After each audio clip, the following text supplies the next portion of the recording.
Halo, ketemu lagi dengan gue Willis di Hobi Jam TV. Gue hari ini mau bahas beberapa hal, kayaknya ada sekitar 5 hal yang lu perlu ketahui tentang Panerai.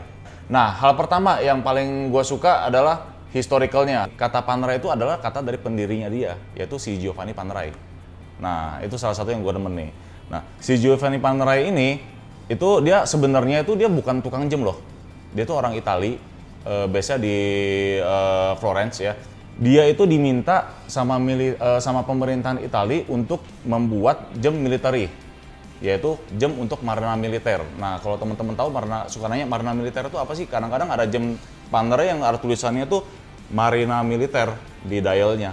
Marina militer itu kalau di Amerika tuh Navy SEAL-nya gitu loh. Jadi pasukan khusus, pasukan katak.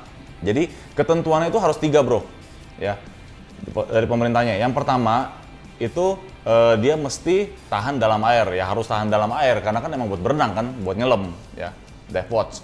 Yang kedua, dia harus besar. Ya. Yang ketiga, dia itu harus bisa nyala di dalam air, di dalam kegelapan. Dan si Panerai ini historically lagi salah satu pelopor bro, salah satu pelopor jam diving dibanding merek-merek lain. Sejarah yang perlu teman-teman ketahui lagi, kedekatan si Panerai ini dengan si Rolex. Jadi sebenarnya si Panerai ini itu cuman dia desainer doang, dia bikin jam buat nyelam, tapi dia nggak bisa bikin mesin movement buat si jam itu. Nah, dia ambil sama si Rolex atau kerjasama dengan si Rolex. Kebetulan si pendirinya Panerai dengan pendirinya si Rolex itu teman dekat, ya. Jadi mereka bisa kerjasama. Jadi waktu itu si Panerai, semua Panerai di tahun itu nggak diperjualbelikan, hanya dikhususkan untuk militer aja. Tapi mesinnya tuh semuanya Rolex. Kedua, gue suka karena desainnya, ya. Desain Panerai ini ikonik banget. Misalnya salah satu contohnya Luminor seperti ini. Luminor itu kan dia crown guard-nya itu setengah bulan sabit tuh, setengah bulan, half moon lah bulan sabit gitu. Ini salah satu ikoniknya dia. Di lambang sini, Hobi Jam juga lambangnya ada Luminor di sini, ya. Jadi salah satu ikonik. Kenapa gue suka banget? Karena kalau misalnya kita pakai Panerai dengan yang Luminor seperti ini, dari jauh aja orang udah tahu lu lagi pakai Panerai. Tapi si Panerai ini nggak selalu cuman modelnya Luminor aja. Nah, di sini gue pengen coba jelasin ke teman-teman. Ada yang namanya Radiomir, ada yang namanya Luminor, ada yang namanya Submersible. Ya. Nah, kalau si Radiomir ini dia pakai pengait seperti ini dan dia tidak ada crown-nya. Jadi modelnya kayak begini. Ya. Terus kalau misalnya Luminor, nah ini Luminor kalau gua nggak salah baca di historicalnya itu di 1950 di desainnya nih tahun 1950. Ini ada bulan sabitnya kayak gini. Next after si Luminor ini keluar yang namanya Submersible. Nah, Submersible ini salah satu jam maco-nya Panerai ini. Jamnya lebih tebal, bezelnya bisa diputar. Jadi ini jamnya lebih apa ya? Lebih masa kini deh. Keren sih. Lebih maco kalau menurut gua. Oke, nextnya poin ketiga. Nah, poin ketiga kita ngomongin masalah bahan material. Nah, si Panerai ini salah satu yang sangat inovatif masalah material. Ya, materialnya jam itu kan biasa stainless steel. Nah, si Panerai ini udah ada stainless steel, dia ada titanium, ada yang gold, ada yang white gold, rose gold, terus dia ada yang Carbotech, terbuat dari karbon, lebih ringan dari titanium, ada yang KCB-MG Tech, terus masih banyak lagi. Nah, menurut gua si Panerai ini kreatif karena bahan case-nya aja tuh banyak gitu loh. Jadi teman-teman tuh bisa milih. Kalau misalnya yang suka titanium, yang nggak pengen berat, pengen carinya yang jam yang enteng, dia bisa lari ke titanium atau ke Carbotech, bahan karbon. Kalau misalnya dia pengen buat luxury, dia bisa pakai yang rose gold atau yang white gold. Ya. Kalau misalnya yang buat daily beater, buat pakai hari-hari, ya kan dia bisa pilih stainless steel. Ya. Selain desain case-nya juga masalah strap. Nah, di dunia jam tangan itu kan ada yang namanya bracelet, ya pakai rantai. Yang kedua itu ada yang pakai strap kulit. Yang ketiga tuh pakai rubber. Panerai itu punya semuanya. Jam lain belum tentu punya semuanya. Ya, kayak beberapa merek jam lain yang mungkin dia bahannya cuma stainless steel doang, atau misalnya dia cuma pakai rantai doang, nggak punya strap, nggak punya kulit, nggak punya rubber. Nah, di Panerai ini hampir semuanya itu bisa gitu loh. Jadi buat teman-teman untuk pilih Panerai, modelnya dari size kecil sampai size besar ada. Kalau dulu sebenarnya banyak mitos yang orang bilang kalau pakai jam Panerai itu modelnya tuh gede. Buat orang-orang yang gede juga, enggak juga sebenarnya. Panerai sendiri juga udah bikin jam kecil juga. Oke, nextnya poin yang keempat. Ini pilihan selebriti. Kenapa gue bilang pilihan selebriti?